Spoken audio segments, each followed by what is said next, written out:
वारिस आप देख रहे हैं पहली खबर में बड़ी खबर यह है कि बीजेपी डिसिप्लिनरी कमेटी ने एक बड़ी कार्रवाई करते हुए 8 पार्टी लीडरान के नाम नोटिस जारी किया है। इन लीडरान पर पार्टी मुखालिफ सरगर्मियों में मुलविस होने का इल्जाम है। जिन लीडरान के नाम नोटिस जारी किया गया है उनमें अल्ताफ ठाकुर, अली मोहम्मद मीर, जीए मीर, आसिफ मसूदी, आरिफ राजा, अनवर खान, मंजूर भट्ट और बिलाल परे शामिल हैं।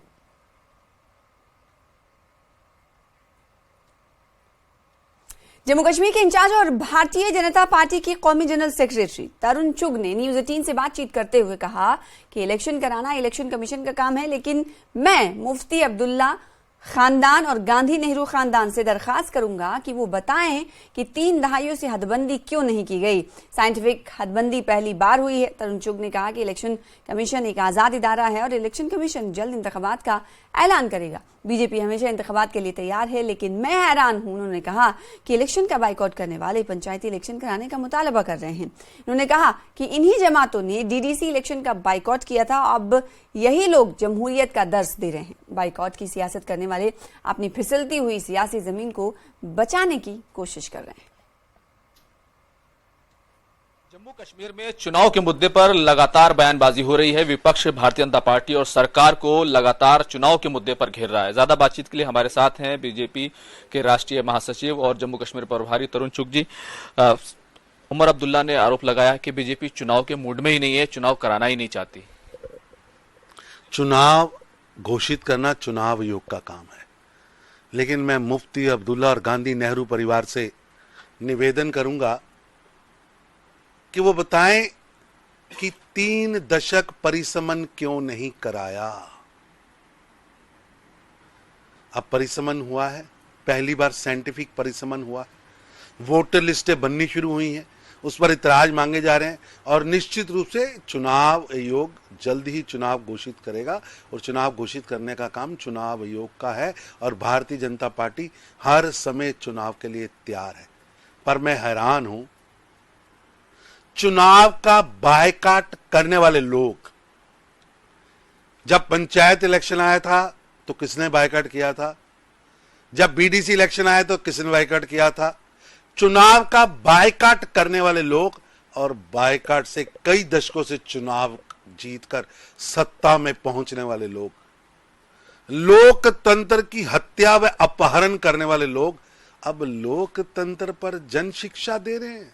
अरे विपक्ष बड़ी घेराबंदी कर रहा है। 3 अक्टूबर को जम्मू में बड़ी मीटिंग रखी गई है और उससे पहले साफ तौर पर सीधी घेराबंदी है कि बीजेपी चुनाव नहीं कर। क्या आप मांग करेंगे चुनाव आयोग से कि वो चुनाव कराए?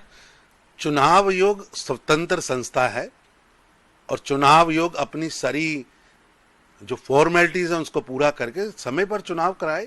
हमें क्या दिक्कत है? भारतीय जनता पार्टी हर समय चुनाव के लिए तैयार है, लेकिन बायकॉट की राजनीति करने वाले लोग अपनी खिसकती हुई राजनीतिक जमीन और धराशायी हुई परिवारवाद की पॉलिटिक्स से उबरने के लिए ये हथकंडे अपना रहे हैं। बहुत बहुत शुक्रिया। खुर्रम शहजाद, न्यूज 18 दिल्ली।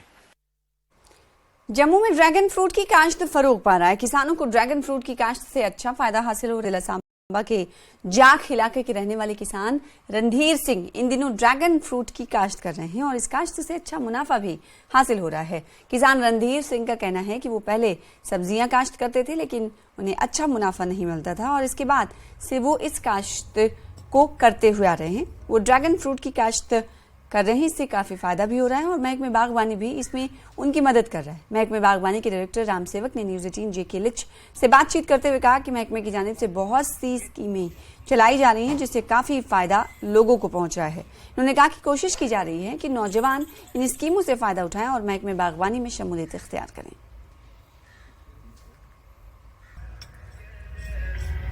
मैं तो मोड़ दा बोलना रणधीर सिंह जी। मैं लांदे हुई है 3 साल हुई है ड्रैगन, सैकंड ईयर मेरा ड्रैगन लाने का। और पहले मैं लांदे रहा, ब्रोकली लांदे रहा और सब्जी लाई है, मूलियां कणक लांदे रहा। फिर मैं सोचा भाई चलो ड्रैगन ला लैने। अस ड्रैगन लाया कनाल एक मैं हरती, ये पहला साल है मेरा। पिछले साल होया कि 25,000 फायदा, इस बारी मैं दूसरे साल को 1 लाख रुपया मैं ऐसा कमाया। और मैं सारे लोग यही आखना भाई सब्जी छड्डो ते फ्रूट दा ही आओ। और मैं नींबू भी लाया था, कोई 100 बूटा नींबू लाया था, कोई फलेयर थी, वो भी कोई मैं 10-12 किलो नींबू ले लिया मेरा। हाँ बाकी मैं हूँ लाना कोई 3 कनाल, तो बाकी ठीक है, अच्छी फसल अच्छी है। देखो ड्रैगन ऐसे मैं जम्मू गया था, तो बच्चे आखने पापा ये लाओ, ड्रैगन को आया था, वो आंदा ऐसे थे, फिर बच्चे आखने पापा लाओ ड्रैगन लाओ, फिर मैं कनाल एक लाया। खर्चा मेरा आया कोई ये कनाली पर मेरा कोई 2.5 लाख रुपया डिपार्टमेंट ने देता, नेट देता, उन्हें सब्सिडी दी मिगी। हूँ मैं मर्जी टेंडर लैने की मर्जी है, अच्छा फायदा इस बेनीफिट बड़ा। पहले लाया मैं कनाल एक, हूँ मैं 2 लाया, बूटा लाया मैं कि 412, तो वैरती है कि जगह मैं लानी है 3 कनाल, कोई 600 बूटा लाना। देखो जी 600 लगे तो वो फायदा 5-6 लाख रुपया सीजन का, और साल च फलदा 7 महीने, तो 5 महीने तो असीं सेवा करनी पौंदी है, कोई देसी हैल पाने पौंदा है। मेरा टोटली ऑर्गेनिक है सारा, कोई नहीं पाना मैं, कोई यूरिया डाया ना। तो इस तरह से हमने एक स्कीम चलाई थी, और हमने अभी गढ़ी में 20 बच्चों को ट्रेनिंग दी, उसमें 8-7 बच्चियां भी हैं और लड़के भी हैं। तो हम देख रहे हैं कि वो काफी सक्षम हो गए हैं। हमने डिपार्टमेंटली भी कुछ रेट्स जो हैं वो हमने अनाउंस किए हैं कि एक ग्राफ्ट पे, एक बड स्टिक पे सब ट्रॉपिकल फ्रूट प्लांट्स में 10 रुपए का है, और 10-10 रुपया यानी कि 20 रुपया। अगर कोई 4 बच्चे या 5 बच्चे अगर 1 लाख की जो बडिंग ग्राफ्टिंग करते हैं, तो 1 लाख पौधे पे समझ लीजिए उनको 10 लाख तो वही मिल सकता है। और ये सीजनल काम है, कोई ये नहीं है कि 10 बजे से 4 बजे ही करना है, सुबह से शाम के टाइम में भी कभी भी वो कर सकते हैं। अगर बड स्टिक भी वो अपना भी अरेंज कर सकते हैं, तो इसका डबल इंसेंटिव जो है सरकार की तरफ से तय है। इसमें कोई हमें कोई कोडल फॉर्मेलिटीज की जरूरत नहीं है, रेट्स हमारे क्लियर हैं। वादी कश्मीर में रवां साल सेब की कीमतें बेहतर होने से मेवा सनत के लिए एक सुनहरा साल माना जा रहा है। वादी की दीगर फ्रूट मंडियों की तरह ही आजकल पुलवामा की परीछू फ्रूट मंडी में सेब और नाशपाती की कीमतों में बेहतरी आई है। गुज़िश्ता साल सेब की कीमतों में जहां काफी गिरावट आई थी, वहीं श्रीनगर जम्मू कौमी शाहरा पर सेब से लदी ट्रक के दरमान न होने से भी मेवा काश्तकारों को नुकसान से 2-4 होना पड़ा था। ताहम रवां साल सेब की कीमतें बेहतर होने और कौमी शाहरा की हालत भी काबिल बेहतर होने से मेवा सनत को फरोग हासिल हो रहा है। मेवा काश्तकारों ने एलजी इंतजामिया का शुक्रिया अदा करते हुए कहा है कि रवां साल उनके लिए सुनहरा साल साबित हुआ है। This time around, this is very encouraging. Everybody is winning this year, and the demand is with the time it is going to go up. And inshallah ta'ala, I am very hopeful that this year 2023 would be called the golden year. Yus 2023 worry इंशाल्लाह रहमान यत मज market ते असल demand ते ऊंटन असल रेटन ते यम हिसाब माल आसि तम हिसाब से रेटन ते वनकस ग्रोवरन असल पे। ग्रोवर वनकस पूरा मुतमईन गसान पन्ने माल मुताबिक, चाहे यमिस हिसाब माल आसि तम हिसाब से रेट यवान। बीच अल्लाह ताला सुन लाख लाख शुक्र, युस जन परस अक किस्म का मुसीबत वत हुन प्यो, युस जन सोन माल सड़ो, तम हिसाब से अल्लाह ताला सुन शुक्र करान कि यह फिलहाल वनिक तामत वत क्लियर, मालस कह दिक्कत गसान योर गसनस मज। तम हिसाब से शुक्र गुजार गवर्नमेंट ती वत तकरीबन क्लियर आसान डेली। बाकी यूसुक वरी इंशाल्लाह रहमान यह ग्रोवरिंग खुद फायदेमंद वरी। रवां साल जो फ्रूट इंडस्ट्री है वादी कश्मीर में, इसको सुनहरी साल कहा जाता है, क्योंकि गुज़श्ता साल फ्रूट इंडस्ट्री को काफ़ी नुकसानात से 2-4 होना पड़ा। जहां सेब की कीमतें कम हुई, वहीं पर श्रीनगर जम्मू कौमी शाहरा पर सेब से लदी ट्रकों को दरमांदा होने से मेवा काश्तकारों को काफ़ी नुकसानात से 2-4 होना पड़ा। ताहम इस बार सेब की कीमतें भी काफ़ी बेहतर होने से और श्रीनगर जम्मू कौमी शाहरा की हालत भी ठीक रहने से सेब के काश्तकारों ने राहत की सांस ली है। बिलाल खान, न्यूज़ 18, पृथ्वी, पुलवामा। कमांड अस्पताल उधमपुर ने आर्मी स्कूल सीनियर विंग में मंशियात की लत और उसके मुज़िर असरात पर एक प्रोग्राम का इनेकाद किया। नौजवानों में मंशियात की लत की बढ़ती हुई तशवीश को दूर करने के लिए एक ठोस कोशिश के तहत कमांड हॉस्पिटल ने मंशियात की लत और इसके मुज़िर असरात पर army public school senior wing के ताउन से तलबा के साथ बातचीत की और मेजर जनरल अविनाश दास, कमांड अस्पताल नॉर्दर्न कमांड, इस मौके पर बतौर मेहमान खुसूसी मौजूद रहे। प्रोग्राम का मकसद तलबा को मंशियात की लत के खतरा से आगाह करना और जिस्मानी और जहनी सेहत के साथ साथ जिंदगी के समाजी और माशी पहलुओं के बारे में बेदारी पैदा करना था। कमांड अस्पताल के डॉक्टर्स ने प्रेजेंटेशन के साथ अद्वियात के मुज़र असरात पर तफसीली लेक्चर दिया। मेजर जनरल अविनाश दास, कमांडेंट कमांड अस्पताल, ने कहा कि हमारी जिम्मेदारी।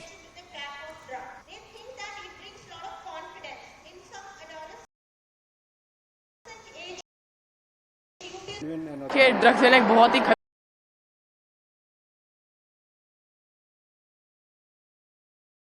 रहते जहाँ पे बस आपको हर जगह मतलब बहुत ही गलत चीज़ है ड्रग्स लेना। ड्रग्स लेने आपकी सेहत खराब हो सकती है, आपके परिवार से रिश्ते खराब हो सकते हैं, मतलब लड़ाइयाँ हो सकती है।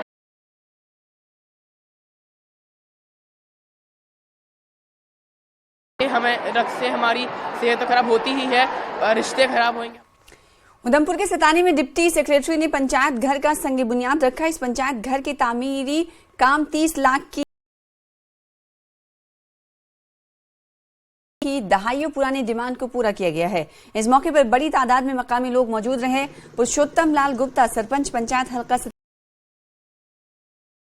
का पुराना मुतालबा रहा है क्योंकि पंचायत घर एक ही कमरे पर मुश्तमिल है, जिसकी वजह से काफी मुश्किलात का सामना करना पड़ता है। उन्होंने कहा कि अब यहाँ नए पंचायत घर नए पंचायत घर की तामीर से सतानी गांव के लोगों को काफी फायदा पहुंचेगा।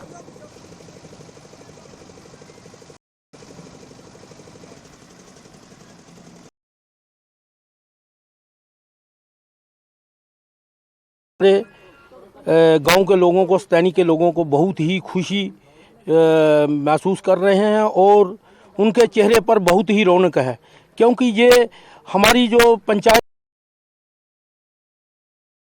है, हमें आज अपना पंचायत घर का नींव पत्थर हमारी प्रभारी फूला रैना जी, डिप्टी सेक्रेटरी टूरिज्म है, उन्होंने आज एलजी साहब की डायरेक्शन थी और नरेंद्र भाई मोदी जी का मैं बहुत ही तहे दिल से शुक्रिया अदा करता हूं कि उनकी ही डायरेक्शन पर ये जो पावरों को, पंचायतों को एम्पावरमेंट किया जा रहा है, ये एक बहुत ही सराहनीय कार्य है।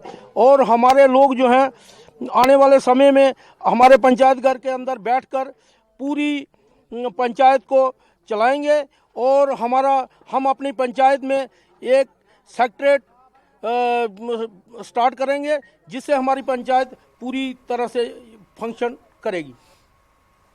उधमपुर के फतेहपुर बी इंतखाबी हलके की डीडीसी शिल्पा दुबे ने अपने इंतखाबी हलके गुरवाल में तरक्याती काम का आगाज किया। उन्होंने आवाम के मसाइल को सुना और इन्हें जल्द अज जल्द हल करने की यकीन दहानी कराई। उन्होंने कहा कि इस इंतखाबी हलके में कई करोड़ रुपए के काम किए गए हैं और आने वाले दिनों में कई कामों को मुकम्मल कर दिया गया।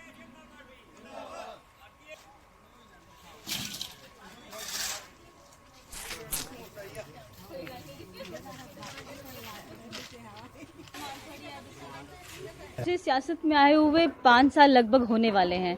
जब यहाँ पर एज ए डीडीसी इलेक्शन के दौरान वोट मांगने आई थी तो मेरी निर्वाचन क्षेत्र में जो है वो 8 पंचायतें आती हैं और 8 पंचायतों की लोगों की जो डिमांड थी वो लगभग के से ऊपर भी मैं कह सकती हूँ कि पूरी हो चुकी हैं, क्योंकि जो भी यहाँ के लोगों ने डिमांड्स रखी थी वो मैंने पूरी की हैं। अब ये जो छोटी मोटी डिमांड्स रह गई हैं, मैं आशा करती हूँ ये भी बहुत जल्द पूरी होंगी। अगर इन जो लोग मेरे साथ दिन रात चले हैं मेरी इलेक्शंस में, मैं कभी भी इनका जो उपकार है वो भूल नहीं सकती हूँ, तो मैं कैसे इनका काम ना करूँ। ये जो भी डिमांड अपने आगे मेरे आगे रखेंगे, चाहे क्यों ना मुझे डीसी से या ऊपर अथॉरिटी में भी क्यों ना जाना पड़े, मैं जरूर जाऊंगी और इनका काम जो है वो अप्रूव कराकर ही वापस आऊंगी। आगे भी कुछ काम रखे हुए हैं? हाँ, यहाँ पे लगभग मैंने अभी आप कह सकते हैं कि 7 या 8 करोड़ से ज्यादा काम यहाँ मैंने करवा चुकी हूँ अपने, और अब आने वाले टाइम में भी कुछ लाखों का काम अभी बाकी है जो इस साल पूरा हो जाएगा। मुल्क की अपनी नौयत का पहला ऐसा प्रोग्राम जहां उर्दू सहाफत से वाबस्ता सहाफियों की हौसला अफजाई की गई और इन्हें बेहतरीन सहाफत के लिए एजाज से नवाजा गया। इस सिलसिले में दिल्ली के इंडिया इंटरनेशनल सेंटर में तकरीब का एहतमाम हुआ। Exchange for media Urdu journalism की जानिब से मुनक्किद हुई इस तकरीब में मुल्क में उर्दू सहाफत में बेहतरीन कारकर्दगी का मुजाहरा करने वाले 40 साल से कम उम्र के 40 सहाफियों को एजाज से नवाजा गया। ये अवार्ड साबिक chief election commissioner of India SY Qureshi के हाथों दिया गया। इस पहली जश्न सहाफत तकरीब में न्यूज 18 JKLH का डंका बजा। न्यूज 18 जम्मू कश्मीर लद्दाख हिमाचल के नाम सबसे ज्यादा 6 अवार्ड्स हासिल हुए। अवार्ड हासिल करने वालों में अबू हुरैरा, सना वारिस, मुनज्जर शाह, मिर्जा अब्दुल गनी बेग, आबिद हुसैन और बिलाल बाली शामिल हैं। वाज़ेह है कि एक ऐसा प्रोग्राम था जिस पर मुल्क भर से उर्दू सहाफियों के 40 साल से कम उम्र के तकरीबन 200 सहाफियों की एंट्री हुई थी, जिसमें 80 सहाफियों को शॉर्टलिस्ट किया गया था और फिर फाइनल राउंड में 40 सहाफियों के नाम अवार्ड के लिए मुंतखब किए गए और जिन्हें एजाज से नवाजा गया। इस मौके पर मुल्क भर से उर्दू सहाफत से जुड़ी कई मशहूर मारूफ शख्सियात की खासी तादाद मौजूद रही।